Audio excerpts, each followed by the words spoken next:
would never let a man abuse me. I'm a feminist. I need to stop prioritizing relationships over Yes. personal safety. Personality traits and the attachment activations can make it feel like you're cutting off your arm. Yeah, it took so much. Actually, he left, and I needed him to leave. What makes a victim attractive to a narcissist? To answer that question, Chelli Pumphrey joins me today. She's the author of Insight is 2020 and is one of the leading experts on narcissistic abuse.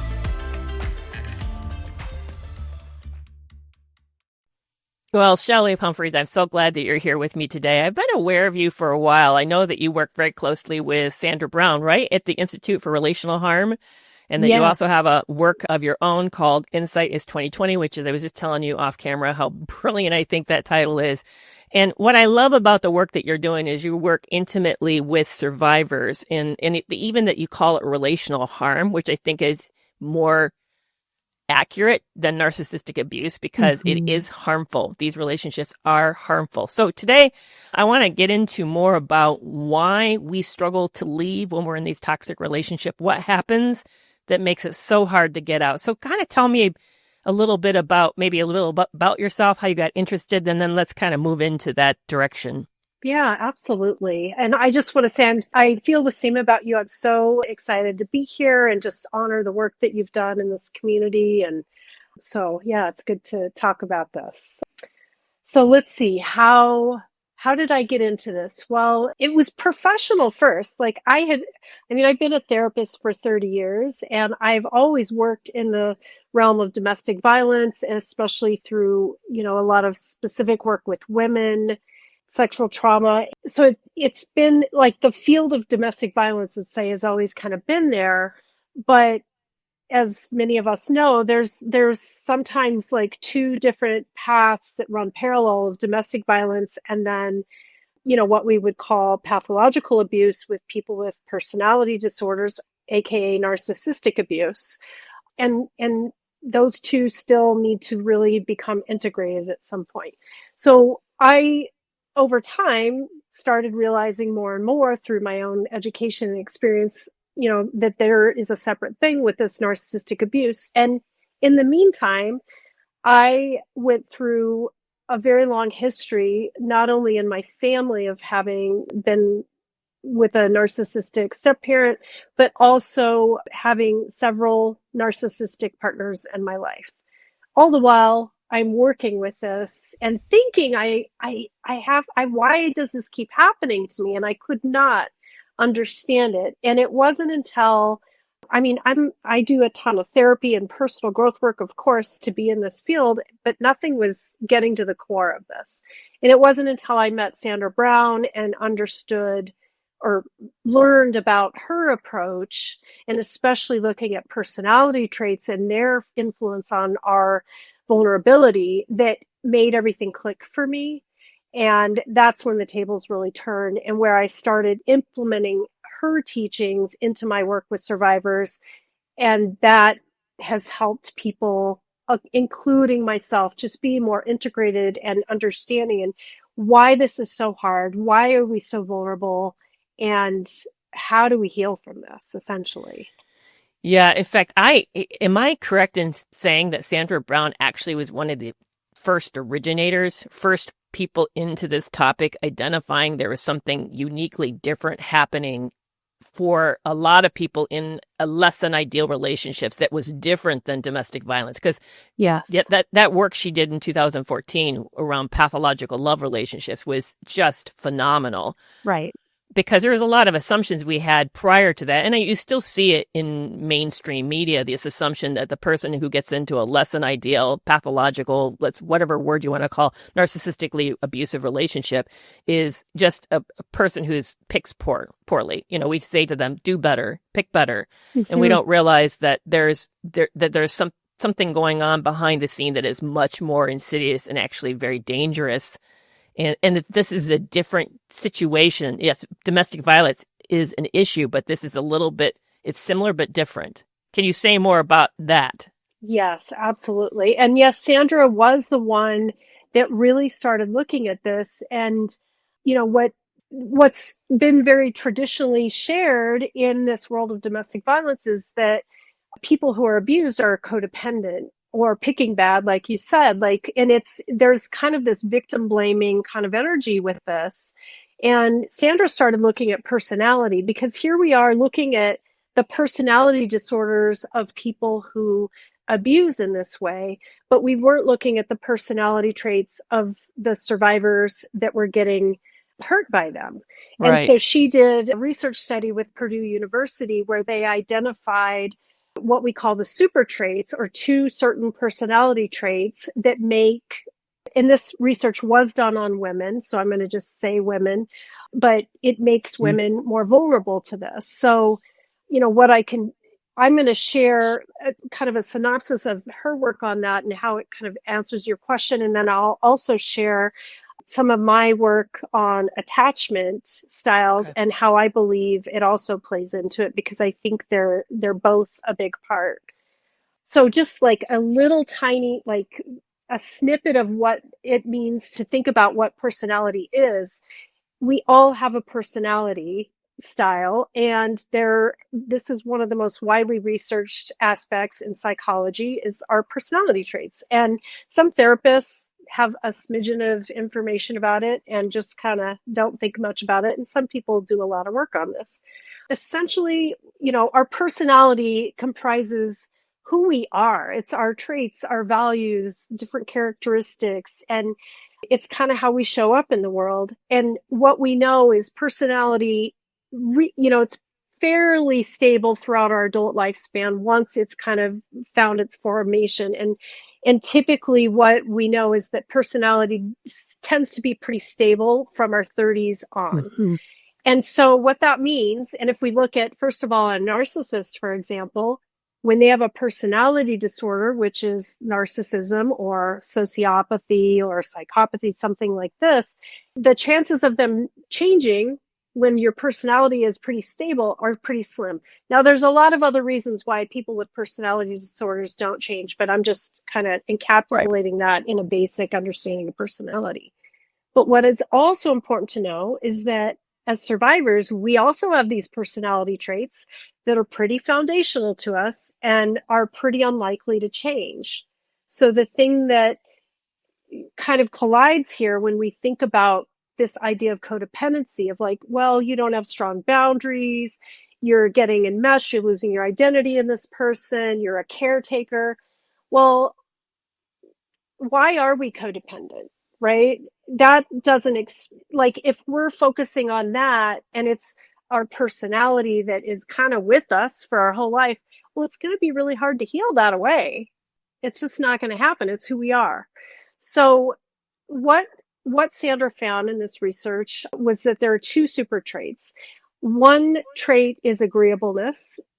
So survivors who went through these relationships have a high score on the agreeable personality trait. And the other one is conscientiousness. Now, in a little nutshell, what this means is agreeableness is a trait that we think makes you vulnerable to getting into the relationship in the first place. And what an agreeable person is really, you're a really nice person. So you tend to be very kind, generous, very flexible, forgiving. You can overlook red flags. You can forgive bad behavior time and time again. You can be more of an optimist. You're a nice person and you're easygoing and have a ton of empathy or compassion. And so you could see how this might cloud your vision when you are dealing with a narcissistic, abusive partner. Yeah, because I always say this is the individual that you'd actually want to hire. It's the individual you want to move in next door as your neighbor. They're going to be easy to get along with. It's what makes you a good team player. Yes. Mm-hmm. And this is what gets me on this is like, when you look at survivors, it's very common for people to have this trait, and we're getting stigmatized and you looked at like we're bad or something because of this idea of codependency. So, like these are good traits, but they can be very dangerous when it comes to dealing with predatory partners like this. Yeah, in fact, I struggle even with the word codependency. To me, I see it more as a fight or flight. It's a fawning response when when you're in a place of stress. It's, the easiest way out of it for some of us is just to go along, placate, submit a little bit, and it makes things go better. But you're right. It's dangerous with this group because the opposite side is their antagonism. So it's almost the yin and yang. Yes. You can see how that's a nice lock. Yes. And that's a good point. And they, if you look at personality disorders like narcissism score on the opposite with the personality traits than people that are usually the ones being victimized by them. So like they have high degrees of neuroticism, for example, which is more of like an anxiety type of personality trait. I'm sure they're high on antagonism, and they're low when it comes to conscientiousness. I'm absolutely positive they're low. Yeah. Yes, exactly. And if anybody wants to know what their personality traits are, by the way, just Google the big 5 personality traits, and you can take free quizzes online. It's super easy to see, just to understand what that means for you. Right. But back to, how does this play out in these relationships? So if you're agreeable, it's easy for you to let somebody in. And by the way, they prey on people with this trait because they want somebody who is agreeable and forgiving and is always going to be kind and nice and generous to them. So it's not that most of them are out like, I'm going to look for somebody with the agreeable personality trait, but it's like a puzzle piece where the two of you fit very well together because the narcissist needs that. And you are willing to overlook all of the horrible behaviors that they have. And it comes together like, in a bad way. It does. And I also have noticed that the agreeable nature, and I'm high on, not super high, but I'm high on agreeable. My vulnerability is conscientiousness. I'm almost maxed out on that trait, which I hate. I love it, but I hate it. It's one of those, and I have a very weird relationship with that trait in myself. But what I've noticed about the agreeability is that the believe in change. We as a society believe in the possibility and the capability of change, but agreeable people really believe in that because they typically are quite adaptable. So they assume everybody else is adaptable as well. And they don't know that there actually is not that much adaptability in the average person. There's more rigidity than we'd like to think. Totally. And I know in my toxic relationship, that was the one thing that narcissistic person played off of, is that he kept convincing me he was working to change. When there's actually, Dr. Simon calls it responsibility avoidant behavior, was the pro-change behavior was actually the manipulation. And I fell for it because I believed in change. Exactly. Well, it's like we project our goodness, our optimism onto them. So it's so hard to understand the way that they think because it is so opposite of us. And that's what gets us into trouble, like you're saying. And I spend such a great deal of my time as a therapist trying to help people understand that you cannot trust what a narcissist or a psychopath is doing behind the scenes. They don't see things in the way that we do. I know. I even compare it to, it's like you see the world as round. They see the world as flat. The landmarks don't even look the same. There's a complete different framework and interpretation to everything that's being done. Exactly. And for most people, it's very hard to get into that other dimension to imagine their motives. Right. Exactly. Yeah.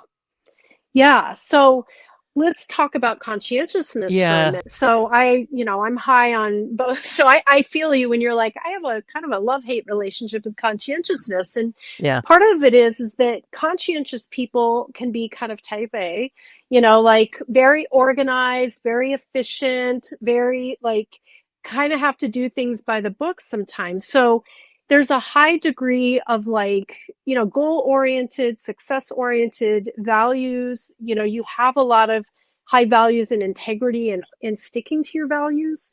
And the way that conscientiousness works in these relationships is it's kind of the glue that keeps you stuck longer term for a few reasons. And one reason is it's, if your values are, let's say you married this narcissist, and if your value is, well, we stay together, through till death do us part. I'm not going to just leave my partner. I'm not going to give up on my partner, Or like when you are being gaslit every day of your life and you start to believe that you're the problem, and then you add that to your conscientiousness where I'm the problem. I should, I should be the one fixing this. I shouldn't leave.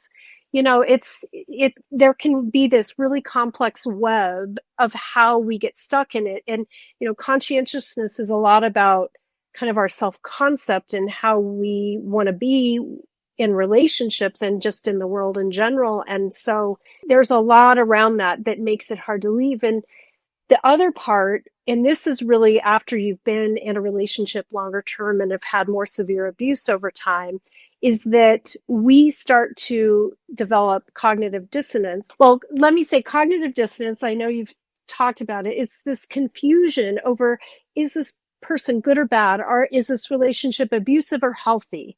Should I stay or should I go? It's this paralyzing loop of indecision and anxiety where you feel like you need to make a decision about something, but you can never reach the decision, essentially, because you're getting this Jekyll and Hyde experience from this person who's abusing you. So what happens over time is, as cognitive dissonance develops in these relationships, in the early stage, it's cognitive dissonance about the partner. Is he good or bad? Is he abusing? Is he kind or cruel? The next stage is about the relationship. Is it abusive, or is this my soulmate relationship? The third stage is about ourselves. And that's like, so for example, my cognitive dissonance in this way was, would never let a man abuse me. I'm a feminist. I'm a therapist who works with this. And why have I stayed? Why can't I leave? And it's like you start to have confusion about who you are as a person and what your values are. And it can be very paralyzing. And this is actually where cognitive dissonance, we say it develops in that order and it heals in that order. So making peace with ourselves and healing the trauma of, why did I quote unquote allow this in some way? Or why didn't I leave sooner when I saw these red flags? That's the part that is tied up in conscientiousness and is really hard to heal. Yeah, I see conscientiousness. It hit me when I was listening to you define it, is because I usually am the one trying to define it for other people. So it was really great to hear somebody else say these things. It's actually, to me, what lines with my authenticity. Yes. I really value being that I'm like a piece of wood that if you scratch me, it doesn't matter how deep you go, you're going to get the same qualities, that I am who I say that I am. Yeah. And what, again, just like with agreeableness, actually the truth is the accurate thing to say about those with cluster B personalities, is there is not authenticity. It's all image management. It's all show, and you're seeing a veneer. But they love that because that then makes us predictable. And it's also very powerful to yield because it's a great tool. Yes. Because that they can bank on our commitment and bank on the persistence of the traits in us in order to then predict our behavior. We become very predictable as a result of that. I know for me, the cognitive dissonance was so destructive. Everything was horrible about that relationship. The betrayal was super deep, gut-wrenching, devastating. I mean, gave me nightmares when I even trying to ponder what I just stepped into. And I don't know how much you know my story, but he was living a secret double life and had multiple relationships ongoing at the same time, all the way through the relationship. Basically, my marriage was a con. He'd married me for the life insurance from my late husband's estate. So it was the whole thing was a scam. Yeah. Now I know that he had set me up and was targeting. He even told me in the first day he was targeting widows, and I thought he was just saying, as a therapist, I thought, oh, he's trying to understand me. And again, right? there's the sweet, naive perspective. I didn't hear that he was announcing that this was his Patsy's type was a widow, that he was actually a psychopath looking for a type. But anyway, But the bind that I found myself in near the end with that cognitive dissonance was, again, like yourself, how could I, as a therapist, here's how it played out in two ways. How could I be so idiotic to have gotten in this relationship that now I can't extricate myself out of because I'm so confused about what's true? And the other piece is, but if I say I believe in change and I've spent my entire life about helping people change, how can I walk out on somebody who says they've never worked harder? You see how like both are playing at the same time.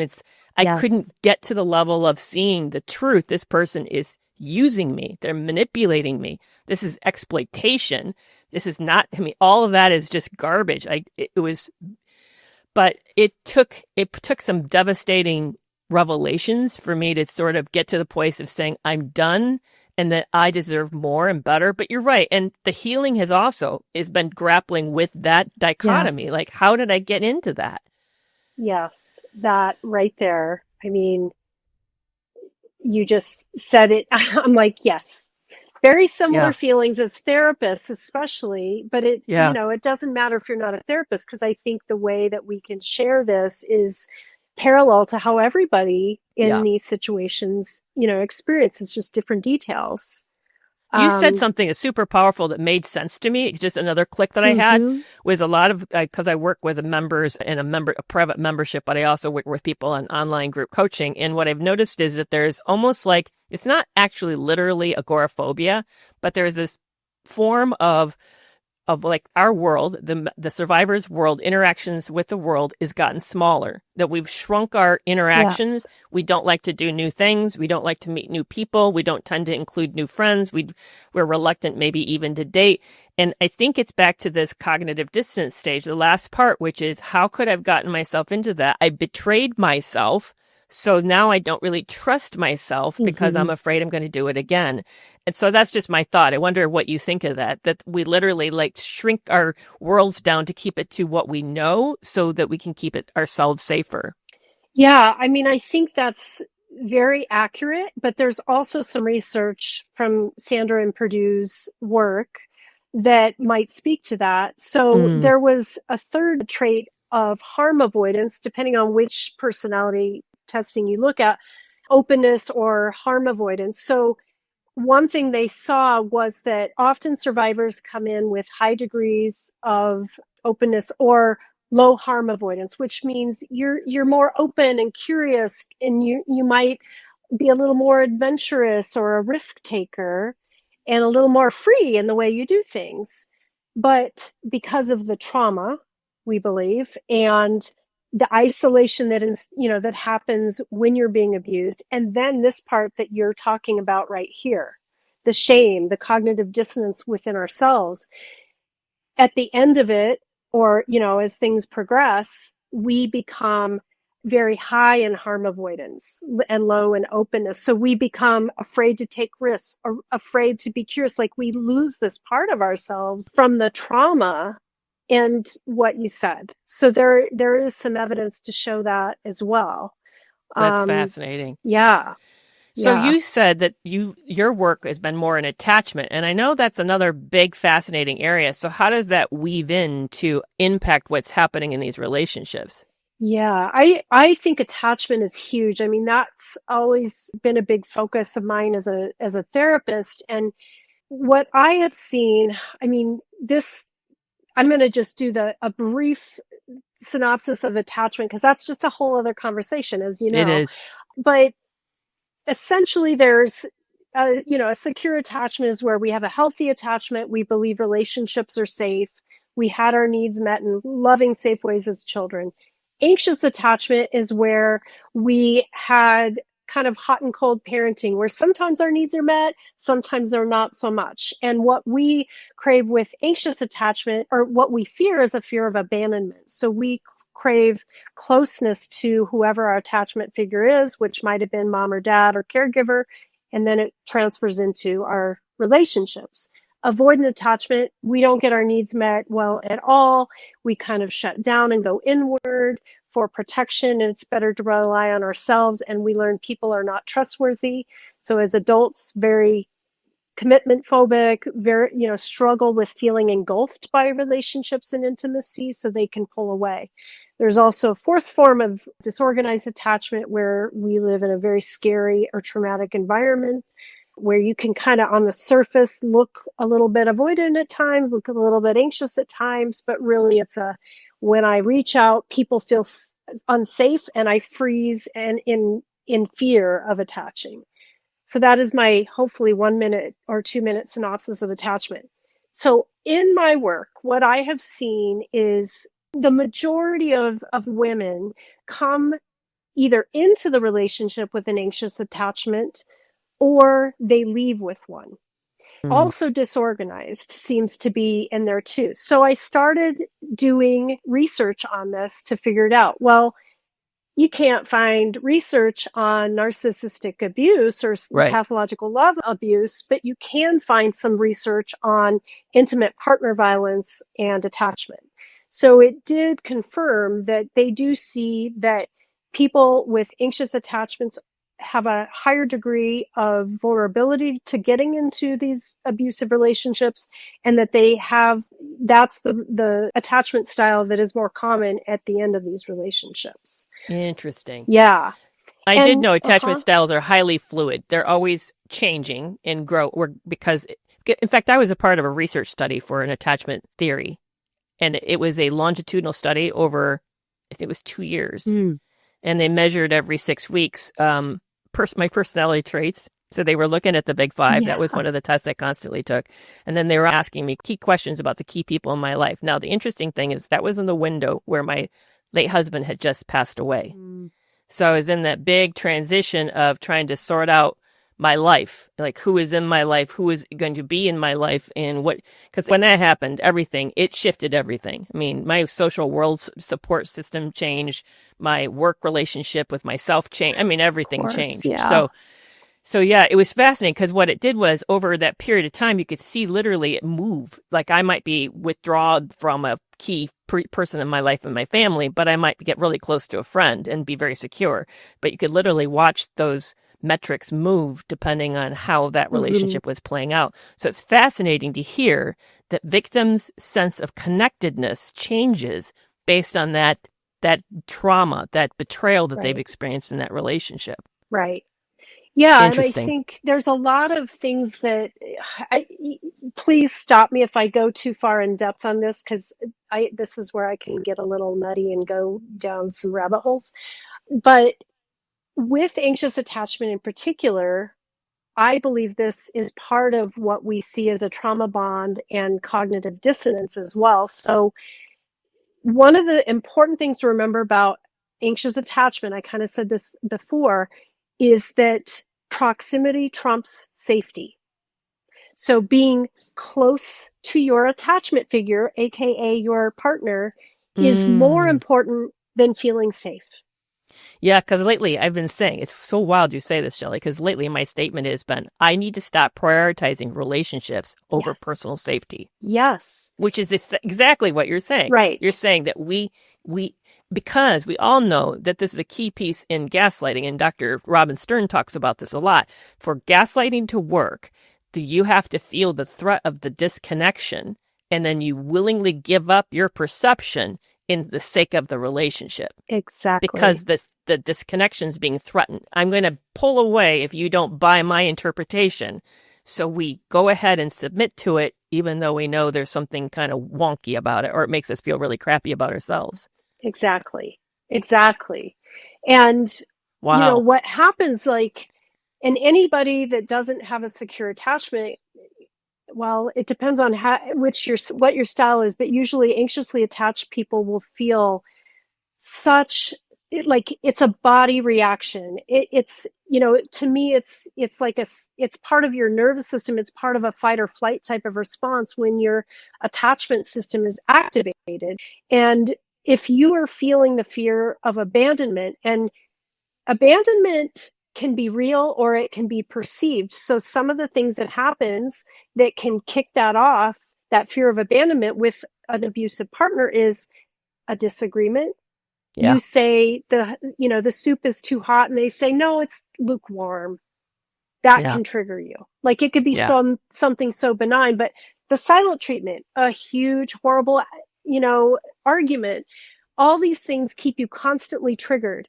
Yeah. And so what happens is the moment you feel them pull away, there are these strategies we call hyperactivating strategies with anxious attachment that come on board that do all of this kind of subconscious work to make you hold on to this person you don't want to lose.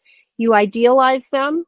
Oh, and by the way, what do narcissists love? They love to be idealized. Oh, I know. So you idealize them while you simultaneously devalue yourself. And what do narcissists do? They devalue you. So we feel crappy and we start to think, I won't find anybody else. Nobody will love me. I'm not good enough.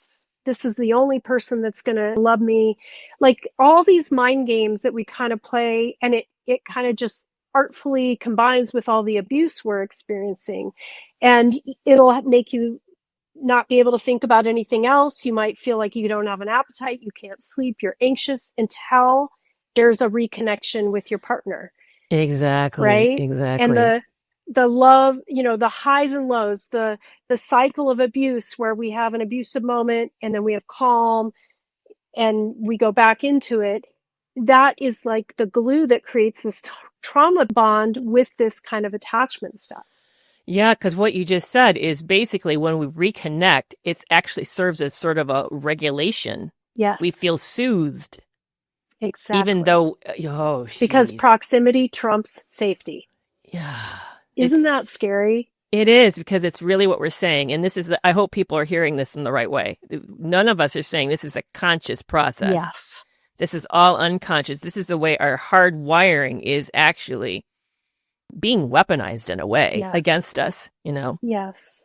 And I appreciate you just reminding people of that. Like, this is not your fault. This is how, whether you brought it in from childhood or it started to develop because of the relationship, this is trauma. This is wired into our biology. It is not conscious. That's why things like that Stockholm hostage situation happened. Exactly. I was just listening to someone talk about that, where they actually showed care for the hostages, like concerned that they were cold and made sure they were warm enough, even though they were the ones that took them in as captives and holding them, at maybe even at guns, with guns. But they're the ones then, because of that care and concern, they got bonded to these individuals so that they were then, so the hostages started to promote and advocate for their own captors. Right.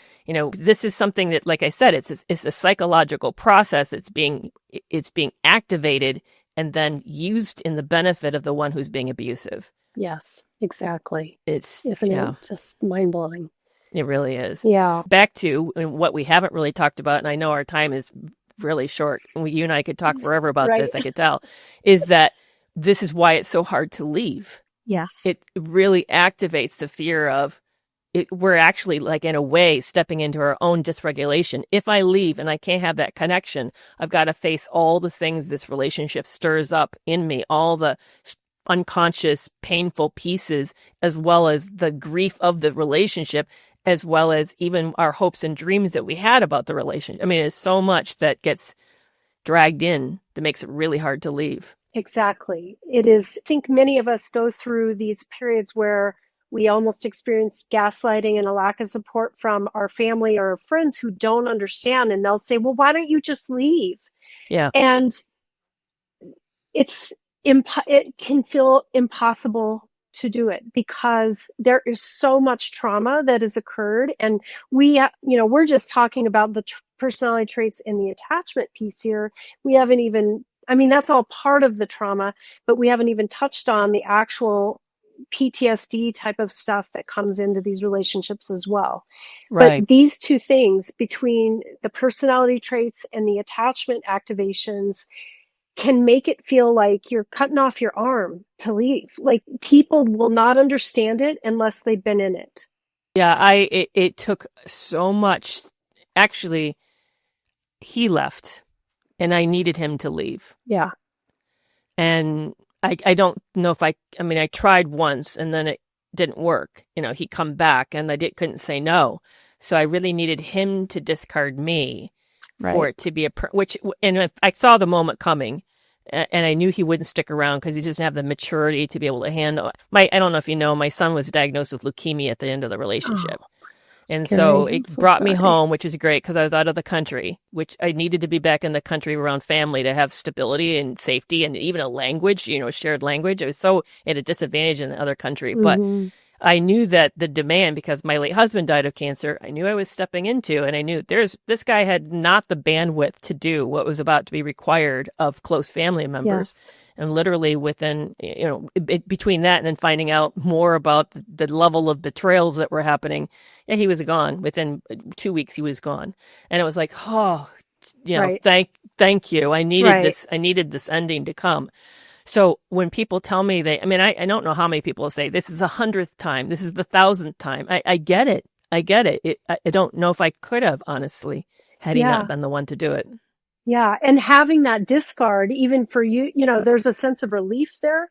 But then even with the discard, I mean, we all know how painful and confusing that is too, because everything gets activated. I mean, sometimes it is the thing you need to leave, but it doesn't mean that it comes easily when we're digesting it. No, I looked really crazy. If you look at my text messages between, you would think, what is going on? You'd still see the cognitive dissonance going. Yes. The back forth. I want you. I don't want you. I want you. I don't. I mean, you can see it. It's clear. I looked utterly crazy in that period of time. Yeah. Well, let's jump over to the podcast extra. I have an interesting question. I'm going to head in a little slightly different direction, because this topic of attachment disorder comes up a lot when it comes to narcissists and other personality disorders. So let's talk about what their attachment style looks like and in what degree that plays a part of their disorder on the podcast extra. But how can people find out more about you and what you're up to? Yeah, thank you. This has just been such a amazing, like you said, we could talk for hours. The easiest way to learn about me is to go to my website or my Instagram account, which is ChelliPumphrey.com is my website. And I'm sure it'll be posted because my name starts with a C. It's hard to spell. So ChelliPumphrey.com or Chelli Pumphrey Coaching on Instagram. And my book, Insight is 2020, How to Trust Yourself to Protect Yourself from Narcissistic Abuse and Toxic Relationships. That's a mouthful. Can be found on Amazon and Audible. Yeah, I'll make sure to also put all those links at the bottom. So thank you so much for joining me today. I definitely want you in again. So please just know that we're going to invite you back. I'd love to continue this conversation. Same. I appreciate it. Thank you. Well, that's a wrap for this week's episode. Are you following me on TikTok, Facebook, Instagram, and YouTube? You can find me at Kerry McAvoy, PhD. Or you can learn more about me and my resources, such as the Toxic Free Relationship Club, at KerryMcAvoyPhD.com. And I'll see you back here next week.